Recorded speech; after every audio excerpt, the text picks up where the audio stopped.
एक स्त्री का अपहरण के लिए एक रावण को पुतला को जलाया जाता है, तो मैं उनका भी एविडेंस रखा हूँ कि इंद्रदेव ने गौतम ऋषि का पत्नी अहिल्या को साथ बलात्कार किया, उसका दहन क्यों नहीं?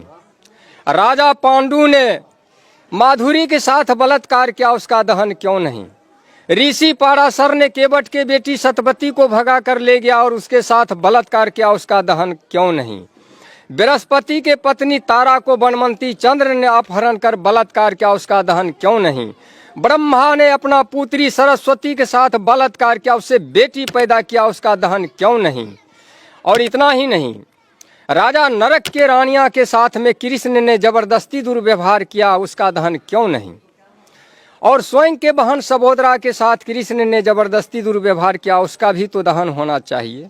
अब सोचिएगा, राधा और कृष्ण का रिश्ता क्या है? उनके धर्मशास्त्र ग्रंथ के अनुसार राधा कृष्ण का मामी है। अगर कोई भांजा मामी के साथ रंगरलियां मनाएगा तो कोई छोड़ेगा? और इतना ही नहीं, महाभारत में भीष्म पितामह ने तीन लड़कियों को अपहरण कर बलात्कार किया, अम्बे, अम्बालिका। और इतना ही नहीं, रामचरितमानस के सुंदर कांड के पृष्ठ नंबर 58 पन्ना उलट करके अभी देख लीजिए, ये क्यों लिखा? ढोल गमार शूद्र पशु नारी सकल तारिना के अधिकारी, क्यों लिखा? मनोकामना पूरी होगी ऐसे कहते जनता को, और घंटी बजा बजा करके ठगते रहता जनता को कि 22 वेद पुराण भारत में कहाँ से आए? क्या ऊपर से आसमान ने टपकाए? नहीं गिरे वेद पुराण अमेरिका रूस जापान में, और वेद पुराण टपके इस भारत में तो ये अंटीना वाले को मकान में। कि वीरों के वीर हनुमान यहाँ फिर स्वर्ण पदक के लाले क्यों?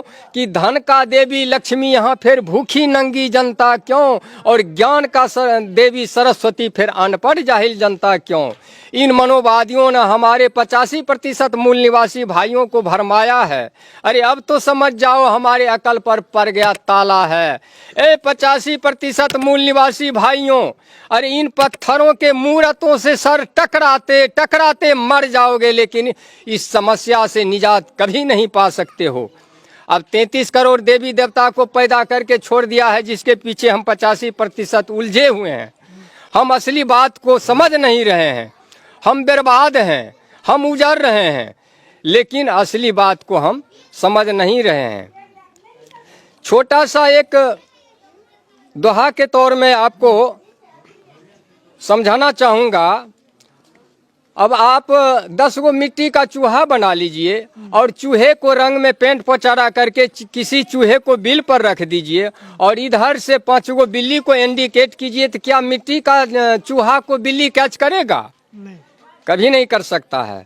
10 गो मिट्टी का खरगोश बना लीजिए और खरगोश के रंग में पेंट पोचारा करके किसी झाड़ी में छुपा दें, और इधर से 10 गो कुत्ता को इंडिकेट करें, क्या मिट्टी का खरगोश का कुत्ता कैच करेगा? कभी नहीं कर सकता है।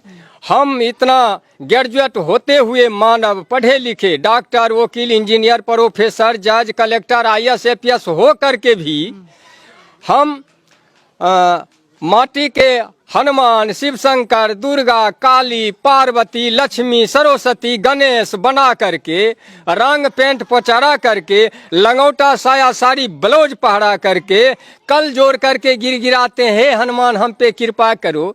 क्या हनुमान के पास में बैंक बैलेंस है जो आपको 10-20 हजार रुपया से मदद कर देगा? क्या लक्ष्मी, सरस्वती, काली के पास में लाइन प्रॉपर्टी है जो 10-20 बीघा जमीन को रजिस्ट्री कर देगा? इसका मतलब हम असल नकल को पहचान करने में हम उस कुत्ता और बिल्ली से भी गए गुजरे मानव हैं। साथियों, इस बात को समझना होगा।